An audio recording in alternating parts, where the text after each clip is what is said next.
નમસ્કાર વિદ્યાર્થી મિત્રો, શ્રી સાઈ ઇંગ્લિશ ટ્યુટોરિયલમાં તમારું સ્વાગત છે।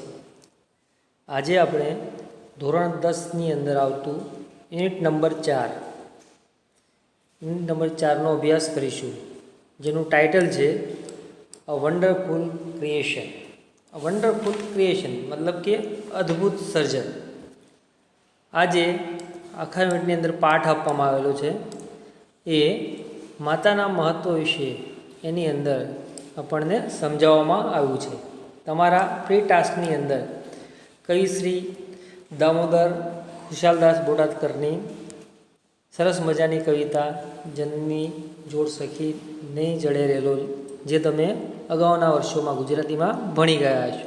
આ કવિતા પણ એવી જ છે કે જેમાં તમને માતાના મહત્ત્વ વિશે, આપણા જીવનની અંદર, બાળકના જીવનની અંદર માતાનું કેટલું મહત્ત્વ હોય એ સમજાવવામાં આવ્યું છે। એવા જ ભાવ સાથેનો આ જે એક યુનિટ નંબર 4ની અંદર આપણને રીડ આપવામાં આવી છે, અ વન્ડરફુલ ક્રિએશન, અદ્ભુત સર્જન, કે માતાનું સર્જન જે ભગવાને કર્યું એક અદ્ભુત સર્જન ગણી શકાય, એ રીતે આ શીર્ષક યથાયોગ્ય ગણી શકાય। તો ચાલો આપણે આ વન્ડરફુલ ક્રિએશન જે રીડ છે એને વર્ડ બાય વર્ડ સમજવાનો પ્રયત્ન કરીએ। The good lord was extremely busy that day. એક દિવસની વાત છે કે ધ ગુડ લોર્ડ મતલબ કે ભગવાનની વાત છે। જે ભગવાન હશે એ કેવા હતા તો વોઝ એક્સ્ટ્રીમલી મતલબ અત્યંત, ખૂબ જ, બિઝી મતલબ વ્યસ્ત હતા। ક્યારે તો કે ધેટ ડે, જે દિવસની વાત કરે છે આ પાઠની અંદર, કે એ દિવસે જે ભગવાન છે એ ખૂબ જ વ્યસ્ત, એક્સ્ટ્રીમલી એટલે કે ખૂબ જ અત્યંત બિઝી, વ્યસ્ત હતા। He was into his 6th day of over time. આ જે ભગવાન છે he was into 6th day, છઠ્ઠા દિવસની અંદર હતા। કેવો છઠ્ઠો દિવસ તો of over time. Over time મતલબ વધારાનું જે કાર્ય કરે એની, કે જે કામ કરવાનો સમય છે પતી ગયો છે, પસાર થઈ ગયો છે, એ ઉપરાંતને જે કાર્ય કરે છે એમાં પણ આજે ભગવાનને છઠ્ઠો દિવસ કાર્ય કરી રહ્યા હતા। When he was working with full concentration. ભગવાન જે છઠ્ઠા દિવસે કામ કરી રહ્યા છે, વેન મતલબ કે જ્યારે, હી વોઝ વર્કિંગ કાર્ય કરી રહ્યા હતા, વિથ ફૂલ કોન્સન્ટ્રેશન, કોન્સન્ટ્રેશન મતલબ કે ધ્યાનપૂર્વક, એકદમ ધ્યાનપૂર્વક જ્યારે ભગવાન કામ કરી રહ્યા હતા ત્યારે એન એન્ઝલ, એન્ઝલ મતલબ કે એક દેવદૂત, જે દેવદૂત છે અપિયર્ડ મતલબ દેખાણો કે પ્રવેશ થયો, જે ભગવાન જે જગ્યાએ કામ કરી રહ્યા હતા ત્યાં એક દેવદૂત દેખાણો। એન્ડ કોમેન્ટેડ, અને કહ્યું, you are taking so much care for creating this creature. You are taking so much care, ભગવાનને કીધું યુ આર ટેકિંગ, લઈ રહ્યા, શું લઈ રહ્યા, સો મચ કેર, કે ભાઈ તમે ખૂબ જ કાળજી રહી રહ્યા, શેના માટે તો ફોર ક્રિએટિંગ મતલબ સર્જન કરવામાં, ધીસ ક્રિએચર, કે જે પ્રાણીનું તમે અત્યારે સર્જન કરી રહ્યા છો એ પ્રાણીના સર્જનમાં તમે ખૂબ જ મહેનત કરી રહ્યા છો, કે ખૂબ જ કાળજી લઈ રહ્યા છો। ત્યારે ભગવાને જવાબ આપ્યો, ધેટ્સ ટ્રુ। ભગવાને જવાબ આપતા કહ્યું કે તારી વાત સાચી છે, કે હું ખૂબ જ કાળજી લઈ રહ્યો, સેડ ધ લોર્ડ, ભગવાને કહ્યું। Do you want to know the details, કે તારે પછી એને ભગવાને જે એન્જલ હતા, દેવદૂત, એને કહ્યું, ડુ યુ વોન્ટ ટુ નો, તારે જાણવું છે, ધ ડિટેલ્સ મતલબ કે માહિતી, બધી વિગતો, કે આ જે ક્રિએચર, આ જે પ્રાણીનું સર્જન કરવામાં હું મહેનત કરી રહ્યો છું એના વિશે તારે માહિતી જાણવી છે। What are they? The Angel was curious. અને જ્યારે પ્રશ્ન ભગવાને પૂછ્યો કે તારે માહિતી જોઈએ છે આના વિશે, તો એન્જલ જે દેવદૂત છે વોઝ ક્યુરિયસ મતલબ કે એને જિજ્ઞાસા થઈ, જિજ્ઞાસાથી અને એને કહ્યું વોટ આર ધે, એ વળી કઈ માહિતી છે કે મારે એ વિગતો જાણવી છે। તો ભગવાને એને જવાબ આપતા કહ્યું, all her part should be movable and replaceable too, કે આ જે પ્રાણીનું સર્જન હું કરી રહ્યો છું, ઓલ હર પાર્ટ્સ, આ પ્રાણીના જે બધા ભાગો છે, શુડ બી મૂવેબલ, હલનચલન કરી શકે એવા હોવા જોઈએ, એન્ડ રિપ્લેસેબલ, અને બદલી શકાય એવા હોવા જોઈએ। She has a lap that disappear when she stand up, અને આ જે પ્રાણી છે, મીન્સ કે જે તેણી છે, એને હેઝ અ લેપ મતલબ ખોળો, તેને એક એવો ખોળો હોવો જોઈએ, ધેટ ડિસએપિયર મતલબ કે અદૃશ્ય થઈ જાય, એક એવો ખોળો હોવો જોઈએ જે અદૃશ્ય થઈ જાય, ક્યારે તો વેન સી સ્ટેન્ડ અપ, જ્યારે તે ઊભી થાય ત્યારે એ ખોળો અદૃશ્ય થઈ જાય એવો એક ખોળો હોવો જોઈએ। I have to endow her with a kiss that can cure everything from a broken leg to broken heart. અને આ ઉપરાંત ભગવાને કહ્યું ભાઈ ખોળો તો એવો હોવો જોઈએ જે ઊભી થાય એટલે અદૃશ્ય થાય, પણ આઈ have to endow Har a kiss, આ જે સર્જન કર્યું છે પ્રાણીનું, તેણીને મારે એક એવું ચુંબન પ્રદાન, એન્ડો મતલબ આપવું કે પ્રદાન કરવું, એવું એક ચુંબન પ્રદાન કરવું છે, ધેટ કેન ક્યોર, જે સારવાર કરી શકે। આ જે હું સર્જન કરી રહ્યો છે ને એક એવું એક એવું ચુંબન આપવું છે જે સારવાર કરી છે. શેની સારવાર? તો કે એવરીથિંગ, બધી જ વસ્તુની સારવાર. From a broken leg to broken heart, ભાંગેલા પગથી લઈને બ્રોકન હાર્ટ કે ભગ્ન હૃદય, તૂટેલા હૃદય સુધીનો કોઈ પણ વસ્તુનું એ સારવાર કરી શકે એવું એક ચુંબન પણ મારે એને પ્રદાન કરવું છે. મોરેવર, અને આ ઉપરાંત she has to have 6 pair of hand, અને આને હાથોની 6 જોડ હોવી જોઈએ, કે 6 જોડ હાથ હોવા જોઈએ. C must be able two run on any food available, અને આ જે પ્રાણી કે જેનું હું સર્જન કરી રહ્યું છું માતાનું, એ સી મસ્ટ બી એબલ, એ સક્ષમ હોવું જોઈએ છે એના ઉપર, તો કે to run on any food available, એની પાસે જે પણ ખોરાક પ્રાપ્ય હોય, જે ખોરાક એની પાસે પ્રાપ્ત હોય એ ખોરાક ઉપર એ નભી શકે એવી હોવી જોઈએ. And should have 3 pair of eyes, અને એને આ જે માતાનું મોડેલ છે કે માતાની સર્જન કર્યું છે એને 3 જોડ આંખ હોવી જોઈએ. આગળ વાત કરતા કહે છે કે the angel shook his head slowly and say, ભગવાને જ્યારે કીધું કે ભાઈ આને 6 જોડ હાથ હોવો જોઈએ, 3 જોડ આંખો હોવો જોઈએ, ત્યારે જે દેવદૂત હતા એન્જલ શુક હિઝ હેડ, એને પોતાનું માથું હલાવ્યું, સ્લોલી મતલબ કે ધીમેથી પોતાનું હકારમાં માથું હલાવ્યું. એન્ડ સેડ, એને કહ્યું અ માઇટી ઇમ્પોસિબલ ટાસ્ક, માઇટી મતલબ ભગવાનને એને સંબોધન કર્યું, એ ભગવાન ઇમ્પોસિબલ ટાસ્ક, ઇમ્પોસિબલ અશક્ય, ટાસ્ક મતલબ કાર્ય, તમે જે વાત કરી રહ્યા છો 6 જોડ હાથની અને 3 જોડ આંખોની, એ લગભગ અશક્ય એવી કાર્ય છે કે અશક્ય બાબત છે. આઈ સપોઝ, હું એવું ધારું છું, 6 pair of hands no way, 6 હાથોની જોડ કોઈ પણ રીતે શક્ય બને નહીં. તો ભગવાને ઉત્તર આપતા કહ્યું no, these hand are not a problem for me. ભગવાને કહ્યું કે ના, આ જે તું 6 હાથોની જોડ વાત કરે છે એ મારા માટે પ્રશ્ન નથી. It is the 3 pair of eyes that the mother have to have, મારા માટે જે પ્રશ્ન છે એ બીજો છે કે 6 હાથોની જોડ મારા માટે કોઈ પ્રશ્ન નથી, પણ it is the 3 pair of eyes, આંખોની જે 3 જોડ આપવાની છે, that mother have to have, જે માતાને આપવાની છે એ મારા માટે પ્રશ્ન છે. લોર્ડ લુકડ પઝલ્ડ, અને આવું બોલતા બોલતા જે ભગવાન હતા પઝલ્ડ મતલબ થોડા મૂંઝાયેલા દેખાતા હતા.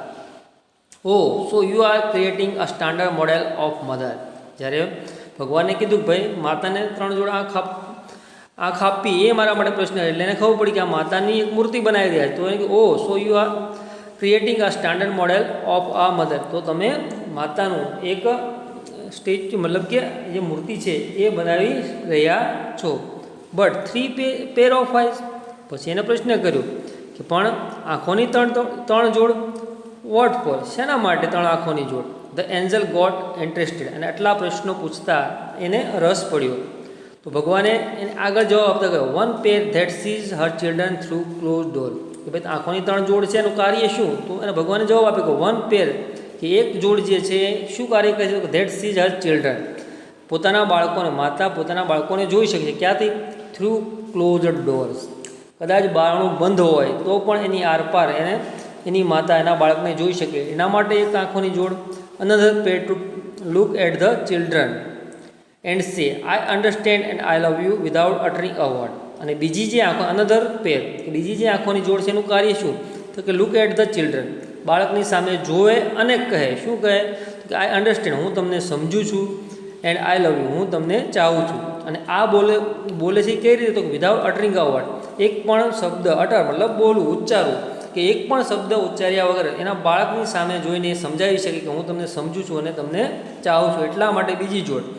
And the third pair to see all secret things without opening them, અને જે ત્રીજી આંખોની જોડ છે third pair to see all secret, બધી જ જે ગુપ્ત વાતો છે એ બધી વાતો એ જાણી શકે, અને વિધાઉટ ઓપનિંગ ધેમ, એને ખોલ્યા વગર, બહાર પાડ્યા વગર, પોતાના બાળકની જે સિક્રેટ વાતો છે, ગુપ્ત વાતો એ જાણી શકે અને બહાર પાડ્યા વગર જાણી શકે. એના માટે આંખોની ત્રીજી જોડની જરૂર છે. 3 આંખોના જોડનું શું કાર્ય છે એ આપણને આ પેરેગ્રાફમાં સમજાવવામાં આવ્યું ભગવાન દ્વારા. પછી જ્યારે ભગવાને એન્જલને આ સમજણ આપી ત્યારે એન્જલ બોલ્યો, Lord requested the angel, please go to bed, do not take so much trouble in a single day. ભગવાને કીધું કે 3 આંખોની જોડે આ છે એ વાત કરી, એટલે જે રિક્વેસ્ટેડ ધ એન્જલ જે છે એને ભગવાનને વિનંતી કરી કે હે ભગવાન, પ્લીઝ ગો ટુ બેડ, તમે આરામ કરો. Do not take so much trouble in a single day, એક જ દિવસમાં તમે આટલી બધી ટ્રબલ મતલબ મુશ્કેલીનો સામનો ના કરો, મતલબ કે મહેનત કરો નહીં. તો તો ભગવાન એને જવાબ I can not, he refuse. જ્યારે દેવદૂત દ્વારા તેમને આરામ કરવામાં કહેવાયું એટલે ભગવાને એનો રિફ્યુઝ, એને ના પાડી દીધી. એને કહ્યું આઈ કેન નોટ, હું સૂઈ શકું નહીં. I have almost completed the work. I have almost મતલબ લગભગ, કમ્પ્લીટ મતલબ પૂર્ણ કરું, કે ભાઈ આ માતાની મૂર્તિ બનાવવાનું, મોડેલ બનાવવાનું કાર્ય મેં લગભગ પૂરું કરી દીધું છે. I have put the best of my ideas in two this model. ભગવાન કહે છે કે ભાઈ મેં મારા સારામાં સારા જે ઉત્તમમાં ઉત્તમ વિચારો છે એ આ મોડેલની અંદર, કે આ મૂર્તિ માતાના સર્જનની અંદર મૂક્યા છે. Now this mother will heal herself when she is sick. અને એ વિચારોને આધારે નાવ ધીસ મધર, આ જે માતાનું મેં સર્જન કર્યું, વિલ હીલ, એ સારવાર કરી શકશે. કોને? તો હર સેલ્ફ, પોતાની જાતની સારવાર. વેન સી ઇઝ સી, જ્યારે એ બીમાર પડશે ત્યારે કોઈપણની સહાય લીધા વગર પોતાની જાતે જ પોતાની સારવાર કરી શકશે. She would be able to feed family of 6 member only on ½ kilo of cabbage. She would be able to feed, એ સક્ષમ હશે. કે શેના માટે સક્ષમ? તો ફીડ, ખોરાક પૂરો પાડવા માટે. કોને? તો ફેમિલી ઓફ 6 મેમ્બર, કદાચ કુટુંબની અંદર 6 સભ્યો હોય એને પણ એ ખોરાક પૂરો પાડવા માટે સક્ષમ હશે. કેની અંદર? તો only on ½ kilo of cabbage, કે કદાચ અડધો કિલો કોબી હોય અને તો પણ એ 6 માણસના કુટુંબને ખવડાવી શકે એટલી સક્ષમ હશે. And she would manage a child bath, એ ખોરાક તો પૂરો પાડશે, આ ઉપરાંત જેના બાળકો છે એના માટેની વાત છે. સી વુડ મેનેજ, એ આ જે માતા છે એ વ્યવસ્થા કરશે શેની? તો ચાઇલ્ડ બાથ, પોતાના બાળકને નવરાવવાની, પ્લે રમાડવાની, સ્ટડી ભણાવવાની, ફૂડ ખોરાકની, એન્ડ સ્લીપ અને સુવડાવવાની. આ જે વિવિધ ક્રિયાઓ છે એ બધી એ પોતે વ્યવસ્થા કરી શકશે. ને એ પણ કઈ રીતે? તો કે વિધાઉટ ગેટિંગ ઇરિટેડ મતલબ ગુસ્સે થયા વગર. વિધાઉટ ગેટિંગ ઇરિટેડ મતલબ ગુસ્સે થવું, કે કોઈ પણ જાતનો ગુસ્સો કર્યા વગર એ પોતાના બાળકને નહાવાની, રમાડવાની, ભણાવવાની, ખાવાની, ઊંઘવાની બધી જ વ્યવસ્થા વગર ગુસ્સે કરાવી શકશે. The Angel vent round the model of the mother slowly. જ્યારે ભગવાન મૂર્તિ વિશે વાત કરી ત્યારે જેમ દેવદૂત હતા એ એન્જલ વેન્ટ રાઉન્ડ મતલબ ગોળ ફરવું, the model of the mother, કે માતાની જે મૂર્તિ બનાવી હતી એની આજુબાજુ એને ચક્કર લગાવ્યું. કઈ રીતે? વેરી સ્લોલી, ધીમેથી એને ચક્કર લગાવ્યું. He touched it and said, અને એને મૂર્તિને સ્પર્શ કર્યો. ટચ મતલબ સ્પર્શ કર્યો. It and said it is too soft, સ્પર્શ કરીને કહ્યું કે આ તો અતિશય નરમ છે. But very tough, said the Lord excited. અને જ્યારે દેવદૂતે એવું કહ્યું ભાઈ આ તો ખૂબ જ નરમ છે, ત્યારે ભગવાન જે છે said the Lord excited. Lord excited મતલબ કે ભગવાને એકદમ ઉત્તેજિત થઈને કહ્યું, ભલે એ સોફ્ટ હોય પણ કેવી છે? બટ વેરી ટફ, એ ખૂબ જ મજબૂત છે. મજબૂત મતલબ કે ખૂબ જ સહન કરી શકે તેવી છે. You can not imagine what this mother can do and endure. અને આગળ વાત ભગવાને કીધું ભાઈ યુ કેન નોટ ઇમેજ, દેવદૂતને કહ્યું ભાઈ તમે એની કલ્પના પણ ના કરી શકો. છે નહીં? તો vote this mother can do, આ માતા શું કરી શકે. એન્ડ એન્ડ્યોર મતલબ સહન કરું, કે આ માતા શું કરી શકે ને શું સહન કરી શકે એની તમને કલ્પના પણ નહીં હોય. ત્યારે જે દેવદૂતે એને કીધું કેન ઇટ થિંક, શું આ માતા જે છે એ વિચારી શકે ખરી? તો ભગવાને જવાબ આપ્યો, not only can she think but can reason and compromise too, said the lord.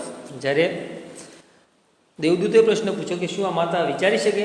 ત્યારે ભગવાન છે જવાબ, not only can she think, માત્ર આ માતા છે વિચારી જ ના શકે, પણ બટ કેન રીઝન, એ વિચાર શકે કઈ રીતે? તાર્કિક બુદ્ધિથી વિચારી શકે. એન્ડ કોમ્પ્રોમાઇઝ, અને જો જરૂર પડે તો કોમ્પ્રોમાઇઝ મતલબ કે સમાધાન પણ કરી શકે. ધ એન્જલ વોઝ ઇમ્પ્રેસ્ડ, અને ભગવાનની આવી બધી વાતો સાંભળીને આ જે એન્જલ દેવદૂત હતો વોઝ ઇમ્પ્રેસ મતલબ પ્રભાવિત થઈ ગયો. He went closure to the model, અને પ્રભાવિત થયેલો જે આ દેવદૂત હતો એ વેન્ટ ક્લોઝર, નજીક ગયો, ટુ ધ મોડલ, જે માતાની મૂર્તિ પડી હતી એની નજીક ગયો. And moved his finger across the cheek, અને મૂર્તિના જે ગાલ હતા એની આજુબાજુ એને પોતાની આંગળીઓ ફેરવી. Moved his finger across the cheek મતલબ કે માતાની મૂર્તિના ગાલ ઉપર એને આંગળીઓ ફેરવી. Oh lord her eyes are leaking, અને જ્યારે આંગળીઓ ફેરવી ત્યારે એને જે અનુભવ થયો, એટલે જે આ એન્જલ હતો દેવદૂતે બોલી પડ્યો, હે ભગવાન, oh lord her eyes are leaking, આની જે આંખો છે મૂર્તિની આંખો છે એ શું થઈ રહી છે? આર લીકિંગ મતલબ ચૂઈ રહી છે, મતલબ કે એની આંખમાંથી કંઈક પાણી જેવું નીકળી રહ્યું છે. How did this happen? It must be tear, I have not put it there, it is miracle, the lord exclaim. અને જ્યારે દેવદૂત દ્વારા કહેવામાં આવ્યું કે આની આંખોમાંથી ચૂઈ રહી છે, મતલબ પાણી જેવું કંઈક નીકળ્યું હોય, ત્યારે ભગવાને એક્સક્લેમ મતલબ આશ્ચર્યચકિત થઈ ગયા અને કહ્યું, હાઉ ડીડ ધીસ હેપન, આ કઈ રીતે બન્યું? ઇટ મસ્ટ બી આ ટીયર, એ કદાચ આંસુ હોઈ શકે, જે પાણી જેવું દેખાય છે એ આંસુ હોઈ શકે. I have not put it there, મેં આ ત્યાં મૂક્યું નથી. મતલબ કે ભગવાને કીધું કે માતાની મૂર્તિનું મેં સર્જન કર્યું, પણ એમાં મેં આંસુ મૂક્યા નથી. ઇટ ઇઝ મિરેકલ, આ એક ચમત્કાર થઈ ગયો છે કે એની હાથે જ આંસુઓ વહેવા લાગ્યા. But what is tear for my lord, જ્યારે ભગવાને કીધું ભાઈ આંસુ છે ને મેં મૂક્યા નથી, ચમત્કારી રીતે આ આંસુ ત્યાં આવી ગયા, તો જે એન્જલ મતલબ કે દેવદૂત એને કીધું, બટ વોટ ઇઝ આ ટીયર ફોર માય લોર્ડ, હે ભગવાન આ આંસુ શા માટે હશે? તો ભગવાને એને જવાબ આપ્યો, it is something unique. Unique મતલબ અદ્ભુત, કે આ આંસુ જે ચમત્કાર થઈને અહીંયા આવ્યા છે, ઇટ ઇઝ સમથિંગ યુનિક, કંઈક અદ્ભુત છે. મે બી ઇટ ફોર પેન, કદાચ આ આંસુઓ છે માતાના, એ કદાચ હોઈ શકે, મે બી મતલબ હોઈ શકે. It is for pain, pain મતલબ દર્દ કે પીડા, એને જે પીડા થાય છે એના લીધે કદાચ આંસુ હોઈ શકે. જોય, કદાચ એનો બાળકનો આનંદ જોઈને આનંદિત થઈને આંસુ હોઈ શકે. પ્રાઇડ, પ્રાઇડ મતલબ ગર્વ, કે ગર્વના આંસુ હોઈ શકે. ડિસએપોઇન્ટમેન્ટ મતલબ કે જ્યારે કંઈ કદાચ નિરાશ થઈને પણ આંસુ વહાવતી હોય એવું બની શકે. લોનલીનેસ મતલબ કે એકલતાપણું, એકલવાયાપણાના પણ આંસુ હોઈ શકે. ધ લોર્ડ એક્સપ્લેન, ભગવાન જે છે એને કહ્યું. એક્સપ્લેન મતલબ અહીંયા કહ્યું, જ્યારે દેવદૂતે એને પૂછ્યું કે ભાઈ આંસુ શા માટે હોય છે, તો ભગવાને કીધું ભાઈ આંસુ તો મેં મૂક્યા નથી, પણ એક ચમત્કાર થઈ ગયો. અને આ આંસુ એની જે વિવિધ લાગણીઓ છે, કદાચ દુઃખની લાગણીને લીધે હોઈ શકે, આનંદની, પ્રાઇડ મતલબ ગર્વની, નિરાશાની લાગણી કે એકલવાયને લીધે હોઈ શકે. વોટ અ વન્ડરફુલ ક્રિએશન, ત્યારે પોતે જ ભગવાનને જે દેવદૂત બોલી ઉઠ્યા કે વોટ અ વન્ડરફુલ ક્રિએશન, કેવું અદ્ભુત સર્જન. તો મિત્રો આ જે વન્ડરફુલ ક્રિએશન રીડ છે એની અંદર માતાના મહત્ત્વ વિશે આપણને સમજાવવામાં આવ્યું છે કે માતા શું શું કરી શકે.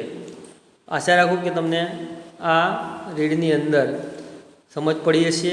હવે નેક્સ્ટ વિડીયોની અંદર આપણે બીજા કોઈ ટૉપિક સાથે મળીશું. ત્યાં સુધી ભણતા રહો, ઘરે રહો, સુરક્ષિત રહો. આભાર.